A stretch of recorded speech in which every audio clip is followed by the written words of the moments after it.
this ghost was most likely another of Macbeth's hallucinations. We know that whenever Macbeth is agitated, anxious, he hallucinates.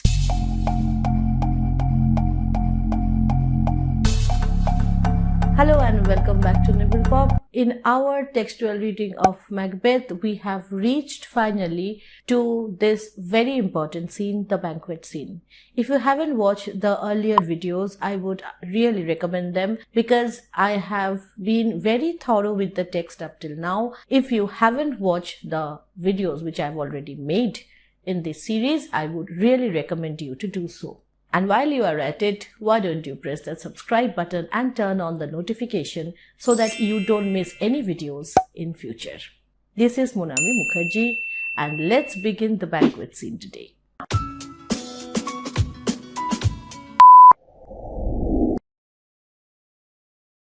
Banquet scene is the moment or the point in the play where we see Macbeth as a very powerful king ruling over his ministers, his subjects, his kinsmen. And banquet scene is the moment or the scene where we see him fall down from that powerful position. So this is the scene where we can actually see the turn of the events, or what can be technically called peripety or reversal. What is peripety? Peripety is when a tragic hero, he has some expectations and then he sees that those expectations are not fulfilled and in fact they are reversed. So this reversal of expectation, or loosely the reversal of fortune, is what peripetia is about. The banquet scene is the commencement of Macbeth's peripetia, Macbeth's reversal of fortune or expectations. And so pay very close attention to exactly where that turning point begins. The scene begins with Macbeth welcoming the lords, and this line is important because this is also going to be very ironic very soon. You know your own degrees, sit down, at first and last the hearty welcome. So he wants to welcome his subjects, his lords, and he asks them to maintain the hierarchy while sitting down at the table. Because whenever there is this official banquet, people have their designated, allotted chairs where they are supposed to sit. So Macbeth wants them to maintain that rank. Thanks to your majesty. Ourself will mingle with society and play the humble host. So he is trying to look very gracious and humble and at the same time royal. Our hostess keeps her state, he refers to his wife as hostess. But in best time we will require her welcome. So now I am giving you this welcome speech and after this my wife will do so. So he is trying to follow the decorum, the usual official procedure of a royal banquet. Pronounce it for me, sir, to all our friends. So, on behalf of me, welcome everybody. For my heart speaks, they are welcome. Now, while this is happening, the murderers, they arrive. Remember those murderers who went to kill Banquo and Fleance and ended up killing Banquo, but Fleance escaped just in the previous scene. So, they have come now, while this banquet is going on, to inform Macbeth of what has happened. So, the audience can see the murderers at the door or near the exit point of the stage. Enter first murderer to the door. Now, Macbeth, while speaking to these people sitting in front of him for the banquet, for the feast, he is moving towards that exit. So, in this particular speech, which is of 4 lines, the first 4 lines are addressed towards the people sitting on the dining table. And the last line, the 5th line, is addressed to the murderer standing at the door. And the people on the main stage, they are not able to hear the 5th line. So look at that. See, they encounter thee with their heart's thanks. Both sides are even. So yes, I am welcoming them My wife is welcoming them, so everybody is welcoming everybody. Everybody is happy. Here I'll sit in the midst, be large in mirth. Anon, we'll drink a measure, the table round. So first we'll raise a toast. We will drink to this occasion. Then in the fifth line, he's addressing the murderer at the door. There's blood upon thy face. So this is not heard by the people who are sitting at the banquet. Only the murderer can hear this. It is Banquo's then. He's trying to tell that he has killed Banquo. It is better thee without than he within. Which means I'm very happy that Banquo's blood is on your face and not in Banquo's body. Which means that I'm happy Banquo's dead. My lord, his throat is cut. That I did for him. So he tries to take credit that he has been the sole, murderer of Banquo. So he kind of wishes Macbeth to know that he is the one who killed Banquo. Thou art the best of the cutthroats. So you are the best murderer because you have murdered Banquo. Yet he is good that did the like for Fleance. But if somebody else has killed Fleance, even that guy is a good murderer, because we know that Macbeth wants Fleance dead as much as he wants Banquo dead. In fact, he wants the death of Fleance more than he wants the death of Banquo rather. If thou didst it, thou art the non-peril. Non-peril means you cannot be paralleled with anybody. You are unequal. You are the best. So if you have killed both Banquo and Fleance, then, you are the best murderer on earth. Most royal sir, Fleance is escaped. He couldn't kill Fleance, so he's informing him. Then comes my fit again. Why can't I get everything? That's his attitude now. I had else been perfect. Whole as the marble, founded as the rock. So everything was going to be perfect. Everything was going according to plan. As broad and general as the casing air. But now I'm cabined, cribbed, confined, bound into saucy doubts and fears. All these words, cabined, cribbed, confined, bound, they're synonyms. But he is using so many similar words only to emphasize his imprisonment. Why is he feeling imprisoned? Because he cannot feel free while Fleance is living. So he is feeling cabined, bound. Okay. But Banquo is safe. Safe in the sense safely killed. Okay, so that's very, paradoxical way of asking whether somebody is dead. We don't say if he is safe if he is dead.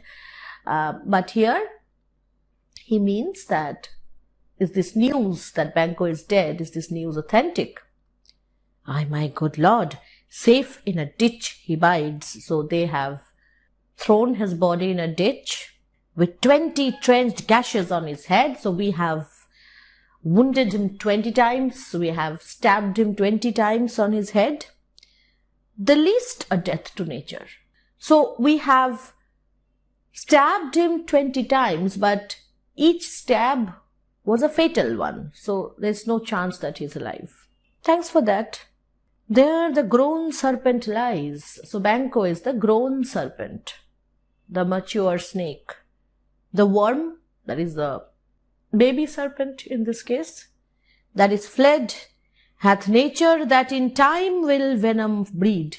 So in that escaped baby snake, that is Fleance, nature will breed or produce venom or poison in due time, which means that he still has time to take care of this Fleance matter.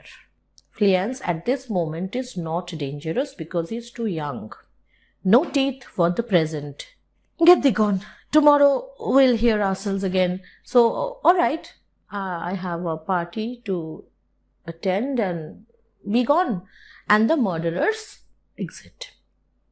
Lady Macbeth sees that Macbeth is standing at the door, speaking to some people, and now he looks pretty lost, and she wants him to come back to the guests. My royal lord, you do not give the cheer. So remember, he was talking about raising a toast, that he wants to drink to the occasion, and it is a formal gesture, or it is an appropriate gesture that when the king is present, he will first raise the glass and he will say the words for the toast, and then everybody will say cheers and they can drink and the feast will start. So Lady Macbeth wants Macbeth to do that duty as the master of the banquet. You do not give the cheer, the feast is sold that is not often vouched. Vouched means when you raise a toast, you begin a process of participation in the feast, which means that it is turned into something pure. And we all know that food is somehow connected to divinity. No matter which religion you are from, we always have these rituals which we associate with divinity while taking food. It's like food is something that God has provided us with as sustenance. And therefore, when many people sit together on a feast, it is customary to offer gratitude to a higher power, and only then that feast is sanctified in the eyes of God and becomes a wholesome food. Alright, so this is what Lady Macbeth is saying, that you should come, you should do a proper toast so that the whole thing becomes appropriate. To feed, we're best at home. It's not just about eating. People can eat at home. They are here because they want a ceremony. And you are the king, so you should begin that ceremony in a proper way. From thence the sauce to meat is ceremony, meeting were bare without it. Sweet remembrancer. Remembrancer means somebody who makes him remember the little things of life. And we have seen that Lady Macbeth has been a remembrancer on so many occasions. She reminds him of what is to be done, and he refers to Lady Macbeth as the sweet remembrancer in a very cordial way. Now good digestion wait on appetite and health on both. So he is raising a toast as a prayer that let everybody have a good digestion and health. And then Lennox, he wants Macbeth to sit down because everybody is sitting. May it please your highness sit? Macbeth is continuing with his toast and everything. Toast means when you raise a glass and then people say cheers, that is toast. Here had we now our country's honor roofed. So here in this banquet, under this roof, every honorable man of this country is sitting. Were the graced person of our Banquo present, only Banquo is not here. Right when he says this, the audience sees that the ghost of Banquo enters and sits in Macbeth's place. So Macbeth is standing behind his chair, his assigned chair, and he is raising the toast and everything, turning around. And we see that Banquo's ghost comes, sits on Macbeth's chair. Macbeth doesn't notice this yet. He is talking about Banquo, that everybody is present here, honorable men, only Banquo is not here. I don't know why he is not here. Should I say that he is showing support to somebody else? He is not supporting me? What could be the reason? I don't know. Who may I rather challenge for unkindness than pity for mischance? I don't think he has had an accident or something has happened to him. I think he is deliberately keeping himself away from my banquet tonight. Ross says that he promised that he would be coming, and if he's not here, then he's not a man of his word. Okay, why don't you sit down, sir? The table is full. There's no place I can sit. Because his chair is occupied by Banquo's ghost. Lennox is quite confused. He can see Macbeth's chair quite empty in front of Macbeth. So he is saying, here is a place reserved, sir. Where? Here, my good lord. And then he looks at Macbeth's face and he can see Macbeth is totally scared and, kind of completely out of his senses, so shocked. And he is saying, what is it that moves your highness? What's wrong, sir? Which of you have done this? So Macbeth has seen something. and he cannot understand who has done this. He is looking at Banquo's ghost. Now let me just stop here and talk about this ghosts and stuff a bit. You see, you might ask questions like, there is nothing called ghosts. How can a ghost simply come, walk in? Now you have to remember two things. First, this play was produced at a time when people did believe in ghosts. And even now many people believe in ghosts and supernatural things.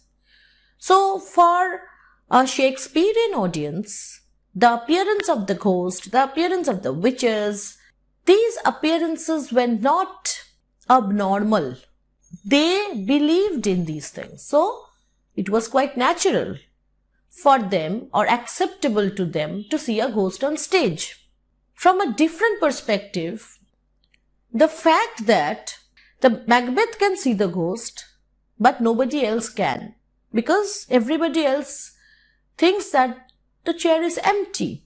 This means that this ghost was most likely another of Macbeth's hallucinations. We know that whenever Macbeth is agitated, anxious, he hallucinates. We have seen him imagining a bloody dagger when he was going to kill Duncan. And now that he knows about the murder of Banquo and the fact that Fleance has escaped, automatically what's happening, he is not in his calm and poised state anymore. And it is not unnatural for him to imagine things. And when he first sees Banquo's ghost, he feels that everybody else can see that apparition or figure. And his first reaction is asking people, who has done this? Which of you have done this? I mean, who has wounded Banquo? But he's not using the specific words like Banquo, kill, murder, wound, nothing. He's only saying, which of you have done this? And then soon he realizes that he mustn't give himself away. The lords are totally confused. What, my good lord? Like, what have we done? Now Macbeth is directly addressing the ghost. Now that he has realized that this is a ghost and this guy, Banquo, is dead. And he says, thou canst not say, I did it. So you cannot tell anybody that I have done this. First of all, I haven't done this. See? Other people have killed you. I haven't killed you, which is true. Never shake thy gory locks at me. So we can assume that Banquo's ghost is shaking his head. And Macbeth is saying, don't do that to me. Now, while Macbeth is speaking to this ghost, since the ghost is actually not there, it's a figment of his imagination, therefore, the person sitting exactly opposite to him at the moment thinks that Macbeth is speaking to him. So, a very intense moment is created where the horror becomes an integral part of the comic even. It's hilarious. Macbeth accusing people in front of him, thinking that he's speaking to this ghost. But what do these people feel? Gentlemen, rise, His Highness is not well. So they think that Macbeth is having some kind of a seizure, some kind of a fit. Lady Macbeth tries to save the situation like she has always tried to do till now. Sit, worthy friends, my lord is often thus. Now, instead of making things better, she's making things worse by saying that this king, or this man whom you have made king, often suffers from these episodes of hallucinations, of fits. That's not something a king is supposed to have, You're not supposed to have a king who has these terrible fits where he loses control over himself. But that is what she's saying at the moment to save the situation. And hath been from his youth. Pray you, keep seat. So please, don't leave. You just sit here. Don't speak to him. He'll be fine in a minute or two. She's trying to do whatever she can to save the situation for Macbeth. The fit is momentary. Upon a thought, he will again be well. If much you note him, you shall offend him. So if you speak to him right now, he will be offended, things will get worse. So you just ignore what he is saying, what he is doing. Just sit, have your dinner, enjoy your food, feed and regard him not. And then she turns back towards Macbeth and speaks to him directly. Are you a man? What's wrong with you? Aye, and a bold one, that dare look on that which might appall the devil. Yes, I am a man, I am a brave man. Oh, proper stuff. This is the very painting of your fear. This is the air-drawn dagger. So maybe Macbeth had spoken to his wife after that dagger episode, that he had seen a dagger and something. And Lady Macbeth thinks that that dagger has come again. So, or something similar to it. So she says that it's your imagination that's bothering you. That air-drawn dagger, something like that is happening now, which you said led you to Duncan. Oh, these flaws and starts, imposters to true fear. Now you don't have to be afraid of these false things. Why are you afraid of a dagger which is not even real? Would well become a woman's story at a winter's fire authorized by her grandam. This is something which is found in children's stories which grandmas tell beside fireplaces on a winter evening. Shame itself. So she's trying to calm her husband down by talking to him. Why do you make such faces? When all is done, you look but on a stool. So why are you staring on a piece of furniture? What's wrong with you? Get a grip. So this idea of, trying to get a grip, that is what Lady Macbeth's role has been till now. And up till now, she had been successful to make him feel bold, revived. Can she do that again here? Let's find out. Prithee, see there. So Macbeth is trying to describe to her what he is seeing on that stool. Behold, look, lo, how say you? Why, what care I, if thou canst not speak too? So now he is addressing the ghost, that why are you only nodding your head? Can't you speak? If charnel houses and our graves must send those that we bury, so we kill people, we bury them. Now if those buried bodies come back, our monuments shall be the maws of kites. We build monuments for the dead. Now if the dead people, they come back, then what will happen to the monuments? They'll be empty. Only kites will roam about in the monuments. So now he's blabbering incoherently. Listening to Macbeth's words, the ghost probably feels a bit offended, or maybe Macbeth is feeling a little bit more powerful now that Lady Macbeth is speaking to him. The ghost disappears. What? Quite unmanned in folly. Folly means foolishness, stupidity. You are not behaving like a man at all. You are behaving in such a stupid manner. If I stand here, I saw him. Fie for shame. Now Lady Macbeth has no clue who Macbeth is talking about. So she is not asking him, whom did you see? She is saying, shame on you. Why? Because she thinks that maybe he is seeing the ghost of Duncan, and she doesn't want him to mention that name. She is not sure whom her husband has killed, or if he has killed anybody else or not. In any case, she wants to stop him from speaking. Blood hath been shed ere now. So before now, people used to kill people, and that's it. Things would have stopped there.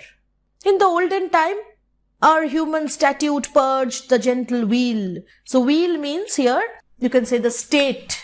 Purge the gentle wheel means rules and laws that have made civilization a gentle thing, because of which people can have lawful lives. Before that, before these times when laws were imposed, people used to kill other people all the time. Aye, and sins too. Murders have been performed, and even after implementation of laws, people have killed other people. It's something very common, rather. Too terrible for the year. The time has been that when the brains were out, the man would die. When people kill another person, then the brains are out and the man is dead. And there an end. But now they rise again. But when I kill people, they come back. That's very unfair. With 20 mortal murders on their crowns, with 20 mortal wounds on their heads, they come back to haunt me and push us from our stools. Now that's metaphoric also, because his stool means his position. So when Banquo's ghost arrives, he is also pushing Macbeth from his royal stature, from his royal position. So is that fair?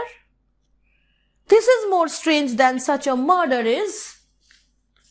Now Lady Macbeth feels that people might begin to have suspicions. My worthy lord, your noble friends do lack you. Lack you means they are missing you at the feast.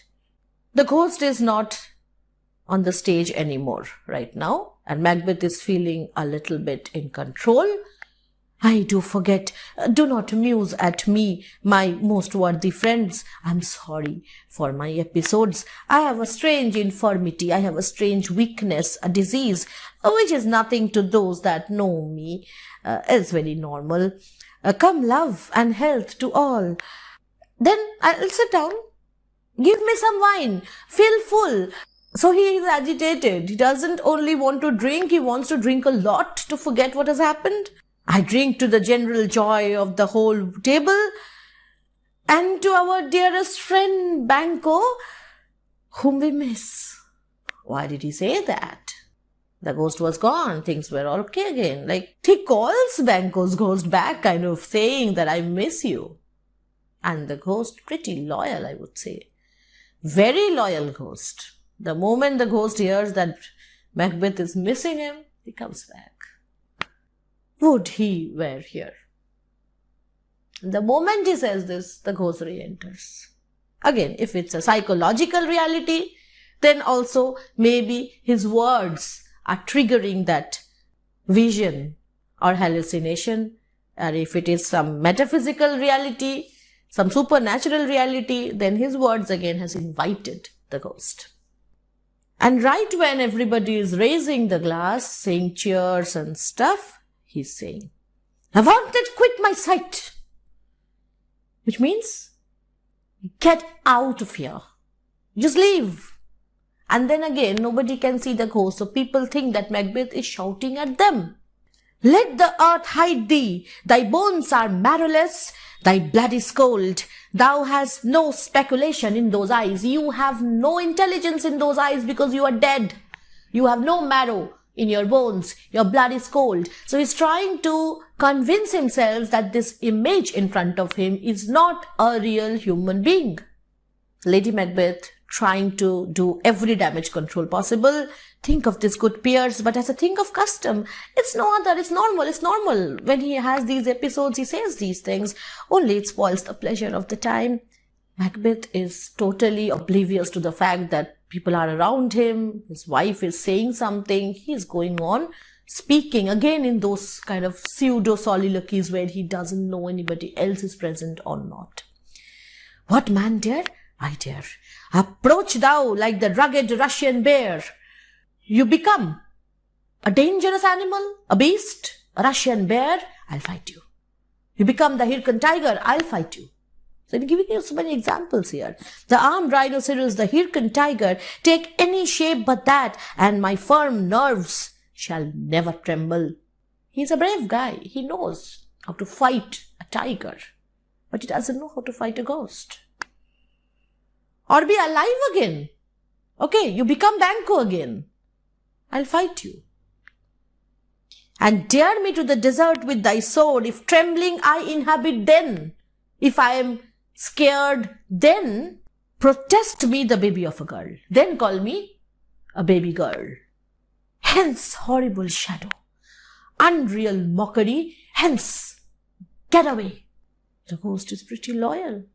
And it's almost sad, the way he asks Banquo's ghost to leave and Banquo's ghost leaves. Again the ghost disappears. Why so? Being gone.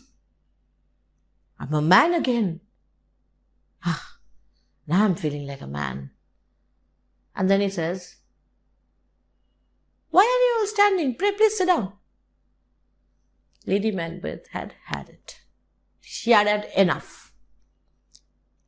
You have displaced the mirth, broke the good meeting with most admired disorder. Macbeth doesn't understand one thing, that if this sight of this ghost makes him feel so scared, why hasn't that affected his wife? Because he thinks that his wife must have also seen the ghost. Can such things be and overcome us like a summer's cloud without our special wonder? Can it happen that such things make me so affected? You make me strange even to the disposition that I owe. Which means he cannot understand his character, his own character, because when now I think you can behold such sights, you can look at these visions, these sights, these images, and keep the natural ruby of your cheeks. It doesn't affect you. Your face is all ruby red with life. When mine is blanched with fear, why am I the only one affected? Now, the easiest answer is because he is the only one who has seen the ghost. But he doesn't know that for sure. That's why he's asking, why are these sights not affecting you people? And then the lords, they are quite curious. What sights? What sights, my lord? Ross asks. Now Lady Macbeth does not want anybody to know anything about what is happening in Macbeth's mind. And she says, I pray you, speak not. He grows worse and worse. So he's getting worse. Please, I think you should all leave. Question enrages him. Questions are making him more disturbed. At once, good night. Stand not upon the order of your going. You don't have to bother about ranks and everything. Just leave. Now you understand why I said that that line is going to be ironic, where Macbeth had insisted on ranks of sitting down. You know your own degrees. When crisis hits, this emphasis on degrees, on ranks, on hierarchies, they all disappear. Right now, nothing matters to Lady Macbeth, who leaves when. She wants everybody gone. Go at once. Everybody leaves and Macbeth goes on speaking. It will have blood, they say. Blood will have blood. He's talking about revenge. He's bothered about how one murder leads to another. Stones have known to move and trees to speak. Augurers and understood relations have by maggot pies and clouds and rooks brought forth the secretest man of blood. What is the night? So he is now incoherently talking about magicians, witches, their prophecies, how, supernatural agents participate in predicting evil things. And then suddenly he asks his wife about the time. Almost at odds with morning, which is which? Again, that juncture of crossing over. It's either the dusk or exactly the point where the night is going to be the morning. And on these shadow lines between darkness and light, we see Macbeth strolling on very disbalanced feet. Which way is he going to go? Towards the light or towards darkness? We don't know, because right now the night is almost at odds with morning. How sayest thou that Macduff denies his person at our great bidding? So it was not just Banquo who was absent in the banquet. Macduff was also not here. So how you see one murder is leading to another. Banquo's body is not yet cold. It's probably still warm in the ditch. And Macbeth is now thinking about his next target, that is Macduff. Because Macduff was also a threat for him. Did you send to him, sir? Did you ask him to come? That's the first thing you should do. You should invite him. Then you can say he's not here. But what we see is that he had not even invited Macduff. What he says here? I heard it by the way, but I will send. I will send invitation. There is not a one of them, but in his house I keep a servant, feed. So I have a spy in his house working as a servant. I will tomorrow, and betimes I will to the weird sisters. So tomorrow I'll take care of Macduff. But today, right now, I'm going to go to the weird sisters, the witches. More shall they speak. For now, I'm bent to know. By the worst means, the worst, I'll have to know now. Whatever these witches have to say, I need to know the prophecies more clearly. I need explanation. So this time, it's not the witches who are hunting Macbeth down. It's Macbeth who is seeking to reach out to the witches. He is making this choice. This is the moment where he is taking fate into his own hands. So he cannot blame his fate anymore. It's choice, human agency, the error of judgment, which will actually lead to his eventual fall. This decision to go seek the witches on his own. I am in blood, stepped in so far. I've gone so far down this line. Should I wait no more, returning, whereas tedious as go over? So wait is actually when you are deep in mud, muddy water. You need to wade. Okay, move your legs. Otherwise, you'll be stuck there. And returning is equally tiring if that's a muddy place you're walking through. For him, this has turned into a muddy place now. And he has to move on, forward. Strange things I have in head that will to hand. I have in my mind some plans which I'm going to work on, which must be acted or they may be scanned. Before they may be scanned. Scanned means when you judge something minutely in a logical way. So he doesn't want to scan his actions or his plans. He doesn't want to scan his intentions. He wants to take action before even thinking about them. Because he knows that, as he had already said earlier, that words give cold breath to action. So he doesn't want to use many words now. Whatever he'll think, he'll do. You lack the season of all nature, sleep. Lady Macbeth is really worried because he's not actually speaking to her. He is more like speaking to himself now. Come, will to sleep. My strange and self-abuse is the initiate fear that wants hard use.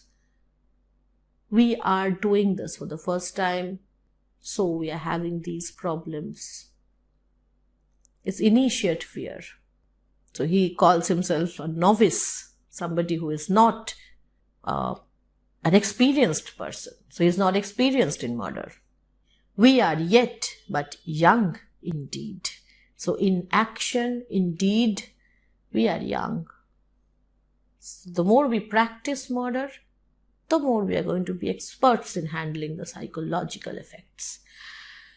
Now you see, when Lady Macbeth says you lack the season of all nature's sleep, she means that sleep is like a seasoning. You know, when you make pickle or any kind of sauce, you add some preservative. That preservative is the seasoning. Sleep also preserves our vitality. Therefore, it's like a seasoning.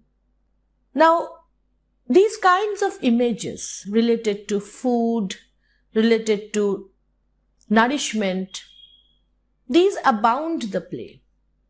And why I'm specifically talking about food imagery here is because this whole banquet scene is about how the idea of order, the idea of vitality, health, sustenance, security that one associates with community eating.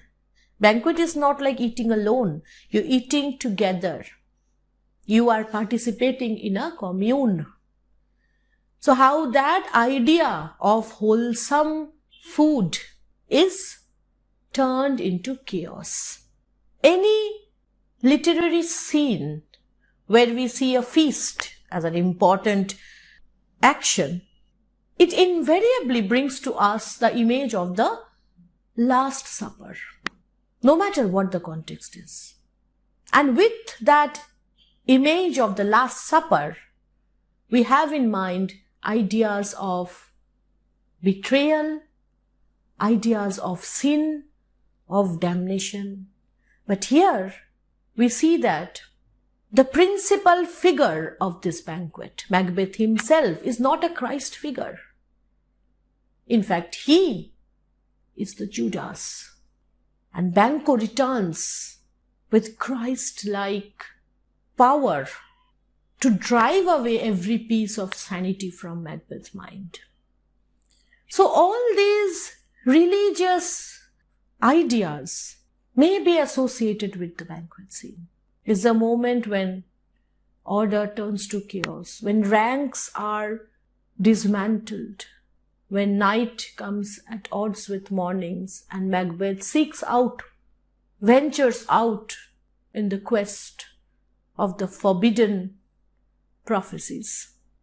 We don't know if ghosts exist or not, but we do see and realize that Macbeth's fears are very, very real. So it doesn't matter whether Banquo came or not. What matters is Macbeth believed that he did. The last thing that Banquo had promised Macbeth when they met before he started on his fatal ride was that I will not fail your feast. That's the promise that he had made. Fail not our feast, Macbeth had said. Banquo had said, no, my lord, I'll definitely be here.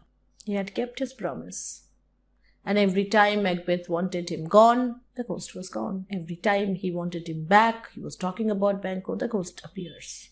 Either this can be seen as the bond between Macbeth and Banquo somehow working here, or more likely because this ghost was a projection of Macbeth's own fears, because he was able to see Banquo's ghost only after he had the information that Banquo was dead.